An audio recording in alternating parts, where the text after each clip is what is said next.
Today, what we want to do is talk about Say's Law. And let's talk about where Say's Law comes from. Say's Law is actually comes from a classical economist, right, whose name is John Baptiste Say. And basically, what he did was he looked at a simple market and basically said a few things. And the biggest thing he said was that if we look at a market, basically what we notice is that supply indeed creates its own demand. And so, what did he mean by that? Well, he meant that basically, consumers in the house, basically consumers who are obviously the households would obviously demand specific products, and that suppliers would then basically, you know, produce the products that people are demanding. And so you would have no situation where there would be a recession, there would be no excess unemployment, right? Because at the end of the day, firms are listening to what consumers want through supply and demand. And so what's happening is you have no overproduction or underproduction of goods or services because you're only making those products that consumers want. So if consumers don't want them, you're not making them, you're shifting the resources away to produce something else that consumers actually want. So let's go through a simple example and let's try to make sense of this. So let's assume for a second we have a company like Apple who has decided to come to Rybrook to build a factory inside of Rybrook. And this company is operating largely inside of Rybrook, right? So basically, the way the model usually works is that we would take our dollars, right, or whatever it is that we're using as our medium of exchange, right, and we would go to the product market and we would buy, whatever they're selling, iPads and iPhones, right? And we would take our money and we would buy those products. And what would happen is Apple would take the money that we've spent and basically use it as revenue, right? They would, produce the number of, iPhones and iPads that they think they can sell. And we would bring those particular goods and or services back home with us and we would open them up and we would get whatever satisfaction we would get from them, right? But now if Apple is building a factory, let's just say for argument's sake, this factory is going to cost them $50,000, right? And so when they build this factory, they know that they want to increase output because ultimately that's why they're building the factory. And they're supplying these goods only inside of Rybrook. So we're not talking about international trade. We're not talking about anything else. So what happens? Well, Apple decides, okay, we're going to build a factory, and this factory is going to cost us $50,000. Well, how are we going to build it? Well, they go to the factor market and they tell households, hey, look, we need land, right? We need labor, and then we need the equipment to run the machinery that goes into that particular production, right? So now what they do is Apple says, okay, here's how we're going to set the price.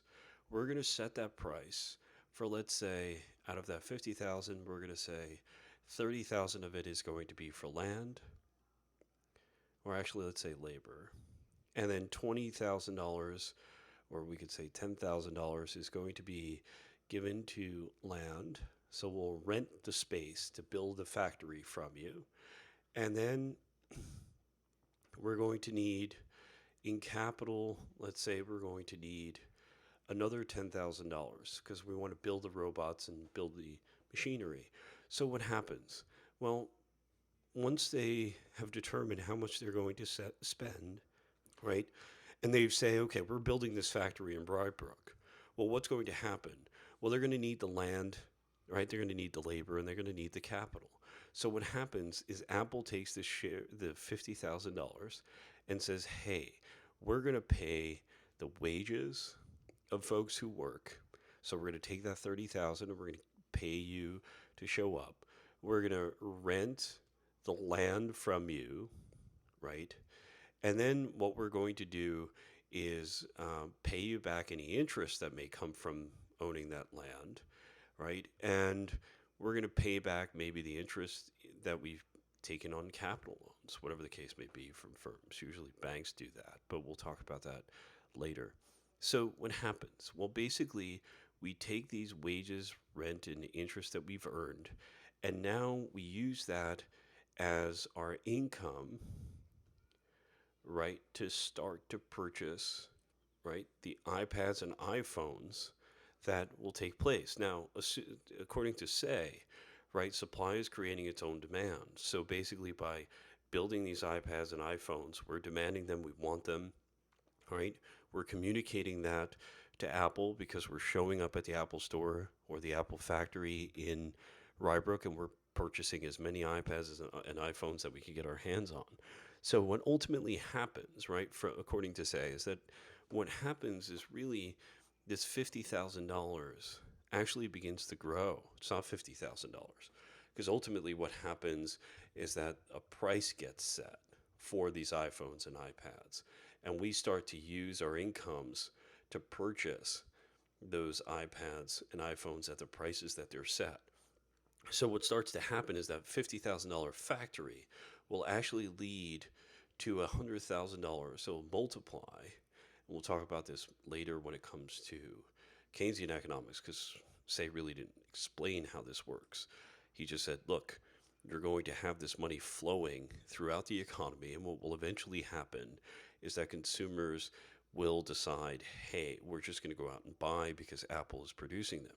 He said, even if you have a situation where, households make the decision, okay, let's save some of our income that we're gaining, right? Well, that savings is going to go somewhere, right? Unless you're keeping it under your mattress, that savings is going to go into a bank, right? And that's going to affect the interest rate, right? It's going to lower the interest rate as the supply rises.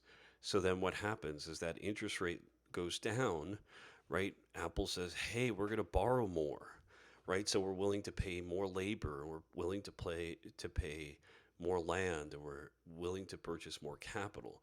So that $100,000 in Rybrook, or at least that initial $50,000 in spending by Apple, will actually begin to grow. It won't stay at $50,000 because what happens ultimately is that we're using this for income.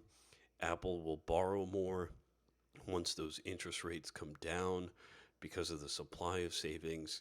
And so now what happens is that $100,000 is new income that stays within this town of Rybrook. Again, we have no discussion of what happens outside, and we don't have a discussion of what happens when you decide to put your money in a mattress. What happens if you decide that you want to save for a rainy day, right? Those conversations Say didn't pick up on.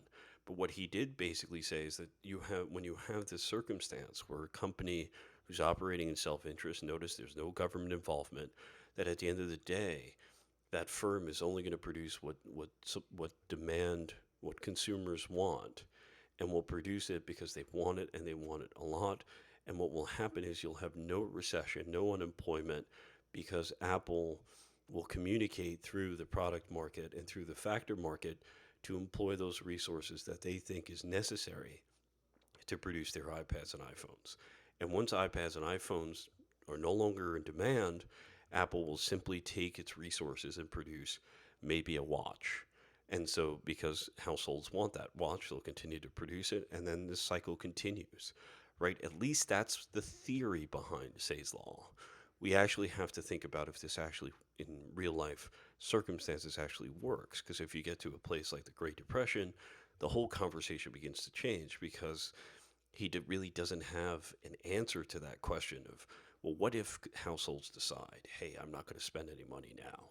What if they decide, I'm not going to put my money in a bank? What if they decide that they're going to, out of every dollar of income, let's say, they're going to, consume 100% of it, right? And there's no savings. Then what happens? So Say's law, in theory, only really works for a very simple market economy, and that has no sort of, has no, it's sort of closed off to the rest of the world. and really defines a very small unit in terms of economics. So that's Say's law.